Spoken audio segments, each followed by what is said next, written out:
Let's see. Let me start by just answering the questions that people asked up front, and then I'll move to these live comments. So the first one is from Alice Williams. So Alice wrote, from training to stand on a mark bucket to the dog understanding that mark means hit the dang yellow on the dog walk in the A-frame, how does this happen? This is my burning question. Well, two separate things. There is the external behavior that the dog needs to understand what exactly you want the dog to do. The dog needs to know how to perform that physical action, and that has an element of when the dog needs to be thinking about the physical action in order to be able to do it where the dog needs to do it. So mark training actually helps a lot with that in terms of teaching a dog how to adjust his stride so that he can run at a great distance and stop on a mark bucket without tipping it over. Of course, that you gradually add distance and speed to that dog. You're not going to be able to just start at like 40 feet, but it's much harder for a dog to stick a landing on a mark bucket than it is to adjust their striding to run through a contact zone. So the physical skills a dog learns through mark training will definitely help the dog be able to perform the behavior of running down a down ramp. One thing I encourage everybody to do, if you haven't already done this, kind of crawl over an A-frame with your phone about the height of your dog's head, and then and let the video record, and then look at what your dog is seeing when they come over the apex, especially of the A-frame. What you'll notice is the contact zone looks teeny tiny, and shockingly so because of the perspective of it. So for most dogs, the natural desire is to leap from higher versus have the sensation of I'm driving way too hard, too deep to be able to not plow into the ground. And this experience is probably exaggerated with dogs that have short legs, because if you think about when you're running down a steep hill, let's say you're hiking and you're letting momentum kind of grab you, if you have hiking sticks or hiking poles, you're going to feel a lot more secure about not falling on your face. So I have pictures comparing a Border Collie style leg length and an Australian Terrier going down the down ramp of an A-frame, and the Border Collie basically has walking poles, walking sticks, and the Terrier does not. So that explains why an Australian Terrier will want to leap off the dog walk or A-frame. And the other thing I just want to touch on quickly is before you do any training, it's a great idea to just have your dog go over contacts before training just to see what they naturally do, because some dogs view dog walks as running obstacles and some dogs view them as leaping obstacles. So if you have a natural running dog on a dog walk, you're going to be hugely successful with whatever running dog walk program you decide to use. If you have a dog that sees this as a leaping obstacle, you're going to have to train a specific behavior. And there is a connection between this, the leaping versus running and contact and jumping. And I'll categorize them as there's the add-a-stride dogs and the leave-out-a-stride dogs. A lot of this is based on structure. So the leave-out-a-stride dogs are the dogs that when they encounter awkward spacing, they will leave out a stride and launch early. The add-a-stride dogs will chip in that little stride and deal with the awkward spacing that way.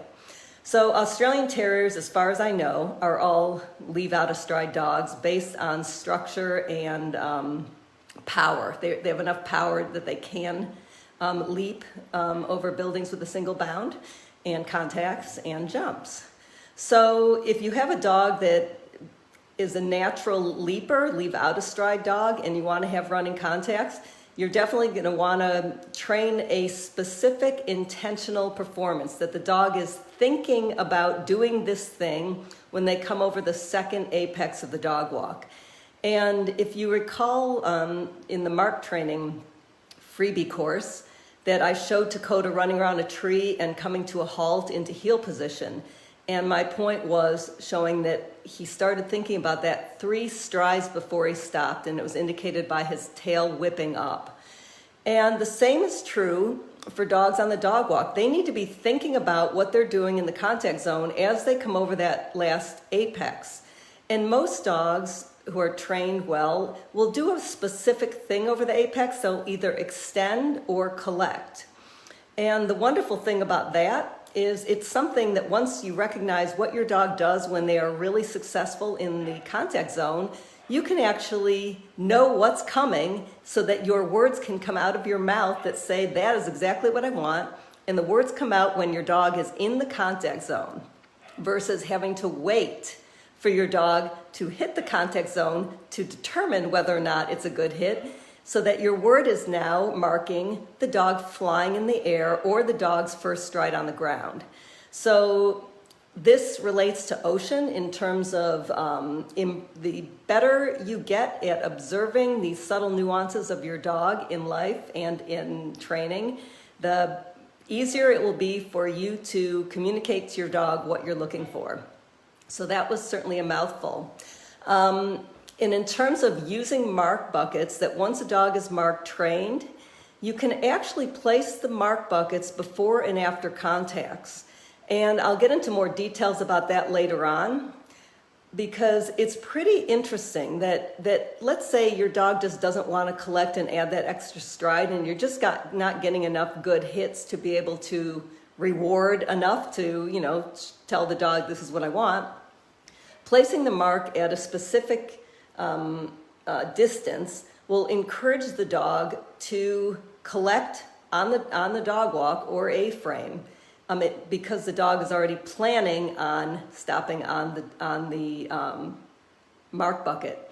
But before you get into all of this, the first thing you have to do with any dog who does not have consistent running contacts is take them back to the very beginning, get them striding on the flat, get them adjusting their strides, having them hit a small mat, small enough that they have to intentionally target it, but large enough that they don't have to slow down too much.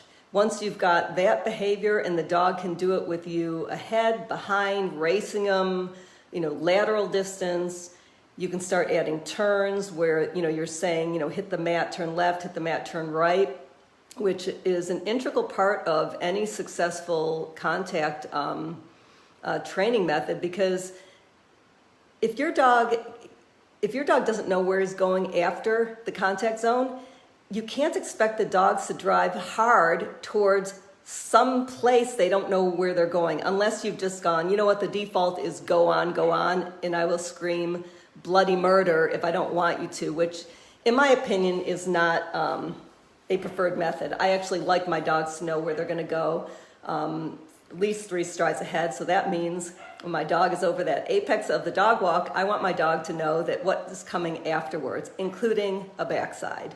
So that's a lot of information I just threw out there about running contacts. And I posted a whole bunch of videos under Alice's comment, just of Lil doing her early, running on a carpet via Sylvia Turkman. And I couldn't find the video of her going through the early stages of Dawn Weaver's box and mat method that Sylvia Turkman's is kind of similar to now, but this was like 8 years ago, and it's fine-tuned, a perfect program that takes you through everything I just described. But as we move forward and as your dogs get highly mark trained, and you've developed, you've got all the solid skills on the ground, and you start, going to the real obstacles, then definitely we can touch base again about where exactly to use those mark buckets to create the optimal performance. And something else I just want to touch on before I move to the next question is that wonderful thing about the simplicity of mark training. It's like 1 + 2 = 1 + 1 = 2. Once you know that, anything you put between 2 mark buckets is rewarded at the end by simplicity and confidence, and you're setting the dog up in a really good place by starting with something the dog knows. So it really is a wonderful way to keep a dog's feeling really good about themselves and confident about the challenge you're giving them between these two very simple known behaviors. Okay, so moving on. Weaving.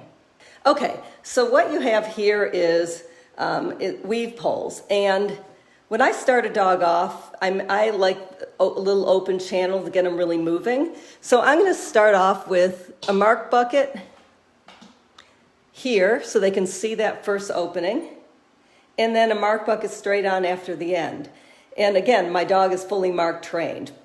So they're going to run to this first mark. I'm going to say, okay, go. And with a slightly open channel, they're going to see the other mark bucket and they're going to just race through. And I will tend to work the weaves only in one direction, just patterning. And the great thing about the mark bucket is, it's hard to remember where you started your dog off, but if you've got a mark bucket, you can just kind of move it exactly 2 feet. And each rep, you're moving it a specific distance. And the other great thing about using this mark bucket instead of just putting your dog in a sit is the dog doesn't even need to sit on it. It's going to a behavior. You can reset them like it's a reset cookie, right? Next rep, send them to the mark, off they go again. But the other fantastic benefit is just because your dog is on that mark doesn't mean you need to be next to your dog. So you can be over here, and you can be over here, and you can be over here, and over here. You get my point. So the dog from the very beginning learns that their job is their job. It has nothing to do with the handler being next to them. And you can even be here, and once your dog is committed into that second, third gap, you can just start gradually walking this way. So all of that difficult proofing stuff is really easy to add at the beginning with mark training. The other thing that I do fairly early on is I set up 2 marks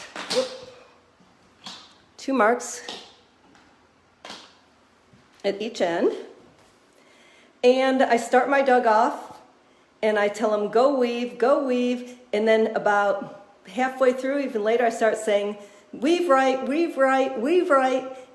or right, and the dog, because of all the past successes, will weave right and take the mark bucket on the right.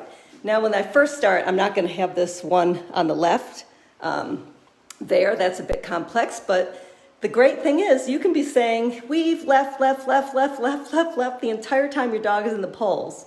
And believe it or not, they stay in the poles, which is really, really cool. So again, as things get more and more complicated, my dog is learning more and more, I can be putting these mark buckets or just a single bucket to the point where it becomes a discrimination. So now the dog is seeing that mark bucket through like the 9th, between pole 9 and 10. Now the dog has to continue past and circle back into it. So again, these mark buckets can now be like discriminations. So again, the great thing about marks is you can get very scientific about how you are progressing, so you're being systematic instead of just random and have I worked the dog from this spot? You'll know it, yes or no. And the other thing is that by the dog starting and ending on a mark, like I said, you're starting the dog in a really good mental and emotional space. They're feeling good. They're standing comfortably. They're loading. They're already set back just by the nature of front feet up. And then they're doing the new or somewhat challenging task. The handler could be doing all sorts of crazy proofing things. And then at the end, the handler can acknowledge, boom, they're on the mark. Yes, good dog. So what is the dog really being rewarded for? The dog is being rewarded for performing the weave poles and then going to the next obstacle. So you can avoid that confusion of, like, if you get really excited when your dog leaves the weave poles, the dog can actually interpret that what you're rewarding is leaving the weave poles, and it can actually cause a dog to pop out early. And the same is true for a toy, that the dog is running to you say yes, the dog goes to the toy, and the last thing they did before they got the toy is what the dog thinks they're being rewarded for, and that is leaving the weave poles. So by using a mark bucket, a behavior instead of a toy or food reward, the dog is already learning that weave poles are part of a behavioral chain that becomes agility. So whether they go to, a mark bucket or a jump, it's the same. It's not different from the dog's perspective. And I just want to also point out, marks are really good for dealing with certain issues. Like a lot of dogs, when they come flying out of a tunnel, they just don't know how to collect to get into those weave poles and not slam into the second or third pole or pop out before that third pole. So in that case, you've got a dog that you set up your tunnel, way down here, straight approach, and you'll just kind of put a mark bucket there. And as soon as the dog hits the mark, you release them and they go weave. Do it maybe once and then send them through the tunnel, and they will most likely hit and stay in the weave poles from one rep, one reminder. So, these things are brilliant, and I don't want to get too much into using them as a training prop because the mental and emotional benefits are far greater than all the things I just shared with you here. So let's see. Charlotte is asking, stopping the dog walk, how close should I put the mark bucket for releases and sending her to? For stop contacts, if your dog is driving hard to the bottom, I would actually put a jump or a hoop after that dog walk and have the mark bucket after. I don't know that if you've got a really good stop contact, I think I would put another speed obstacle between the stop contact and the mark bucket. I hope that answered Karen Cornwell's question about how to use mark buckets for weave poles. So Brenda Nault is asking thoughts on how it can be used to help with going from the crate to the start line in over-arousal or anxious dog to keep focus, etc. So by it, I don't know if you're referring to mark training or Ocean. I'm going to assume you're referring to Ocean because Ocean is the thing that mark training is part of. And it's kind of complicated because we're so used to thinking about dog training in terms of external behaviors. And yes, that is part of Ocean, but the real amazing, astonishing outcomes you'll get come from the internal changes that will occur as a result of going through the Ocean acronym and implementing what you learn in dog training in working with these external behaviors. So I'll talk a little bit about how to help a dog who's struggling with anxiety, whether it's at a trial or in practice or in day-to-day life. And before I speak specifically about my dog, that I'm sure any dog that has such severe anxiety or over-arousal issues that it is really problematic at a trial, I'm sure has variations of that to a lesser degree in different places in the dog's life. And Ocean really does focus on working with your dog when they're in a state that they actually can learn. So Brenda, in your case, if this is your dog you're talking about, that you'll find opportunities where your dog's arousal is slightly over optimal, and you'll be working these Ocean principles with your dog and to help your dog learn how to modulate her own arousal. So it's I think as dog trainers, we've gotten into this way of thinking, which is we need to do everything for our dogs. We need to get their arousal low. We need to get their arousal high. We need to get them to tug with this toy or else they won't be ready to work. Or now, they're too high. We need to get them to calm. You lie down on that mat and you be calm. But if you can approach it from the inside out, the dog has an opportunity to learn to modulate their own arousal levels and learn how to recover from anxiety-provoking events. And Ocean and mark training are both designed to actually do this very well. So this topic is going to come up a lot in Ocean, and you are in the right place for dealing with these topics. But now I'm going to talk about mark buckets as a prop, a training prop to help a dog who's struggling in a trial. And I always have mark buckets at my setup or in my car. And I like to work my dogs as much as a way to just gauge where they are emotionally. So, if my dog can't heal by a mark bucket, I'm like, okay, that's information for me that we're not fully engaged and connected, that dog is on autopilot, bucket sucking dog going to mark bucket.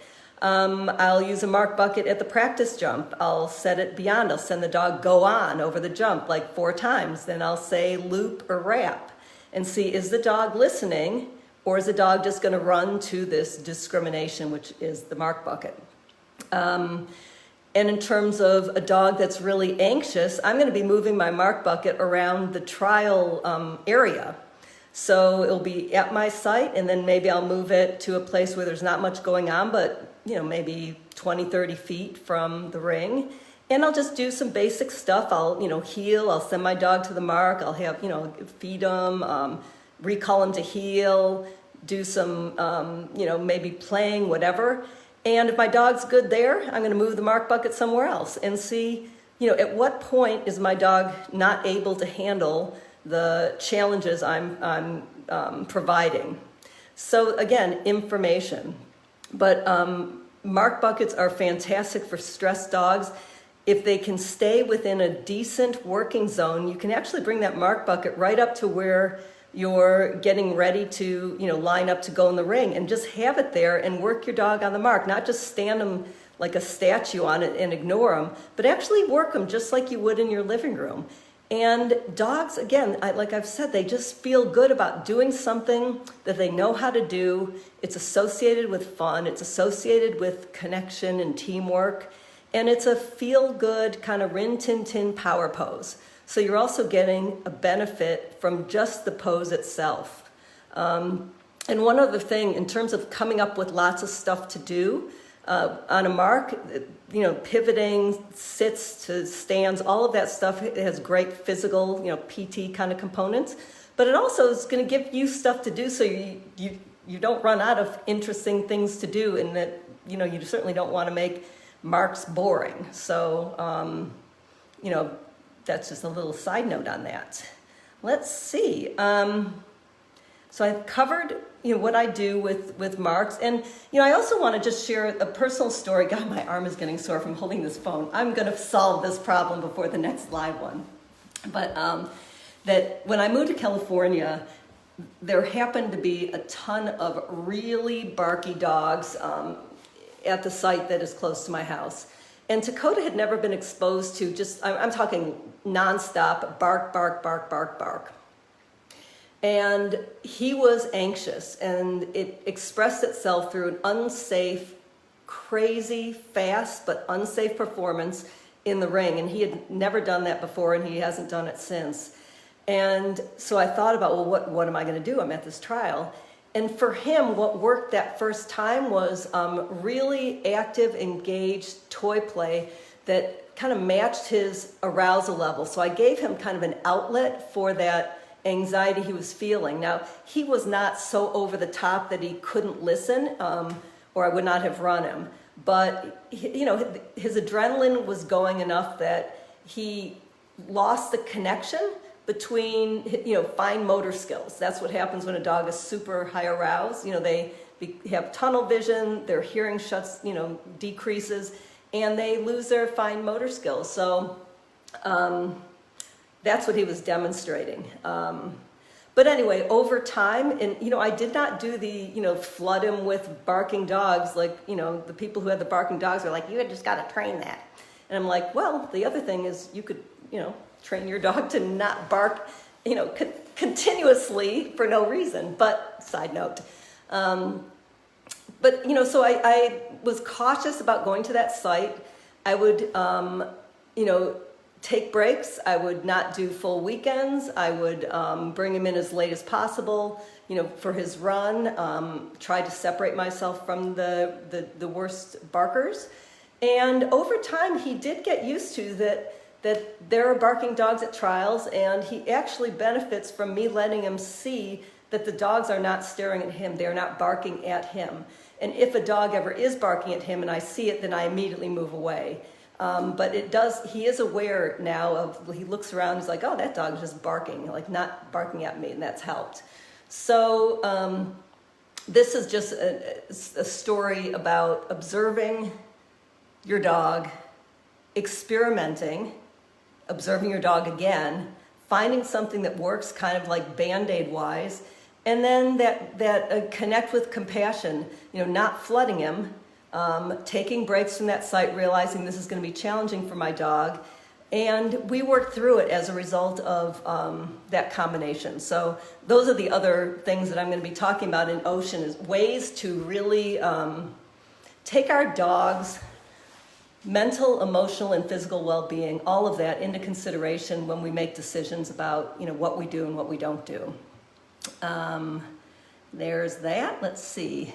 And Carrie was asking a question about this Facebook. Facebook is weird. If you don't have the most recent software on your phone, and you're going to think you do, but if it doesn't look right, you have to get the right software, and all of a sudden everything is going to appear normally. But units on your phone end up being under the little member circle. So look for units there, and I think you just scroll to the right. The only thing that is going to be in units here are, general posts, updates, things that are happening, things that happened. And Carrie was in the test run group where the entire class was in units, so that was a big deal. But this is going to be a much simpler process, having this refined classroom where all the content is, and to use Facebook for our interactions and community connection. So let's see, now I have to start looking through these for the first time. I have got to get myself set up here better. Okay. I'm sideways. Oh gosh, I feel sideways. Technology is a challenge, isn't it? It's so annoying when it doesn't work. So you're just getting lots of yeses. Beth Cronk, if something that you say very advanced, you need extra, like details, ask, because I can tend to go on and on and on. But I want you to be able to ask the question you have, however basic it is, because everybody started off at the beginning in this, and every question is valid. And I want to be supportive and encouraging and inspirational to every single one of you. So please ask for clarification, or post afterwards, and I will clarify if I've just rattled off stuff that sounds like it's from Mars. So I apologize for that if I did, but I definitely want to give you what you need. So ask if I'm not giving it to you. Okay, what else? Creeping down the A-frame. Let's see. So please do think about that issue also. I'm thinking that the mark bucket will help him drive to his contact stop as if it was a lid with a treat on it, right? Creeping down the A-frame, do you have a stop contact? Can you say yes or no? Because creeping is usually a sign of a lack of understanding of, or waiting, that the dog has gotten used to not getting information when he comes over the apex, so the dog has no information. But the mark bucket will help him drive to his contact stop as if it were a lid with a treat on it. I don't know what you mean there, but I would never put a treat on a mark bucket. And I need more information about that. So it's a stop contact. So it's a lack of clarity for a dog to be creeping down, means that the dog doesn't either understand the performance, or it's also possible the dog has slammed his shoulders into the ground and is avoiding discomfort. And my little Australian Terrier, Jake, early on in his 2-on 2-off training, I over-challenged him, added too much speed, and he slammed into it, and he yelped. and I felt horrible because that my mistake, right? I overfaced him. And then he didn't want to go over the A-frame, and you know what? I didn't make him go over the A-frame. I gave him a long break from that, and he was very careful going down it from that point forward, but boy, do I feel like, just the biggest ass for not realizing I was overfacing a very high drive dog who was doing his best to follow my instructions. So, breaks my heart to this day. Okay, so what else? I think that is it for this first Q&A. And the Explore module rolled out an hour early or 2 hours early because I guess my computer doesn't know, or my website doesn't know my time zone correctly, even though I've set it. But you're going to enjoy this module. It's basically all about getting really in touch with where you and your dog are today, and to give you real clarity about where you are and where you want to go with your dog, and you'll have a place to kind of check in so that you're aware of the progress you're making, because there's this weird nuance with human nature that we forget where we came from. And so there can be this impression of, oh, I'm not making progress. But if you actually go back and you go, this is where I was even 3 weeks ago, it's like, whoa, there are significant, steps we've taken forward on our path. So it's an important element to really be clear on where you're starting to help keep your motivation high. And that's, I think we need feedback. We need to know that we're doing, what we're doing is beneficial, or we're not going to do it. And it's even kind of funny, even when we know it's beneficial, it's hard to keep going. So that's another topic for a few weeks down the road, where we'll be talking about this concept of second day, I think it's called, or day 2, where you're midway into something and it's really easy to lose motivation with an exercise program, daily meditation, or diet, whatever. So I'm gonna make sure everybody just busts right through that wall if you hit. And so you keep on going, because Ocean builds on every module. It just builds and builds and builds. And it gets better and better and better in terms of the fun and what you'll experience and the results and all that. So I'm dedicated to doing everything I can to keeping everybody motivated and moving forward.